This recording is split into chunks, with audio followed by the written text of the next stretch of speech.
mondo della bonifica, il mondo dell'acqua nel nostro paese è fondamentale. Oggi come oggi il cambiamento delle condizioni climatiche ci stanno trasformando sempre di più in un paese dove l'acqua è un bene primario per quanto riguarda l'uso civile, ma lo è soprattutto per l'agricoltura, soprattutto per un'agricoltura basata sull'acqua come la nostra, in particolar modo nel nord Italia. Abbiamo voluto chiedere un impegno comune alle istituzioni e al Paese per superare la drammatica situazione di avere a disposizione delle risorse per risolvere dei problemi, per dare delle opportunità soprattutto ai territori, alla nostra agricoltura che sta continuando a crescere in termini di quantità ma soprattutto di qualità e di disponibilità. Dobbiamo però vincere la sfida di riuscire a spendere queste risorse, dobbiamo diminuire i tempi di attraversamento dei cantieri, troppo tempo perdiamo dal finanziamento alla realizzazione dell'opera in burocrazie. Noi auspichiamo che il governo del cambiamento, che almeno così si definisce, faccia il vero cambiamento, faccia questo vero cambiamento nelle tempistiche delle risposte che noi attendiamo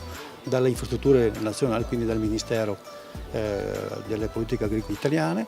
Perché? Perché nel Veneto abbiamo 150 milioni di euro di progetti cantierabili, attendiamo queste risorse da 4 anni, da 4 anni aspettiamo che queste risorse arrivino. Qua abbiamo una difficoltà enorme nel tradurre ciò che la progettazione mette in campo in opere concrete, la burocrazia, i tempi, le risorse finanziarie che molto spesso mancano. Ecco, questa è l'azione che ANBI sta portando avanti tutti insieme con i consorzi di bonifica rispetto a delle norme legislative che accelerino l'utilizzo dei fondi e soprattutto riescano poi a far cadere sul territorio le opere necessarie per la gestione dello stesso. L'Italia è il paese dove la burocrazia la fa da padrone. Noi abbiamo detto in più di un'occasione che il taglio della burocrazia, il taglio dei tempi è uno dei punti cardine sia del contratto di governo ma soprattutto di questo Ministero.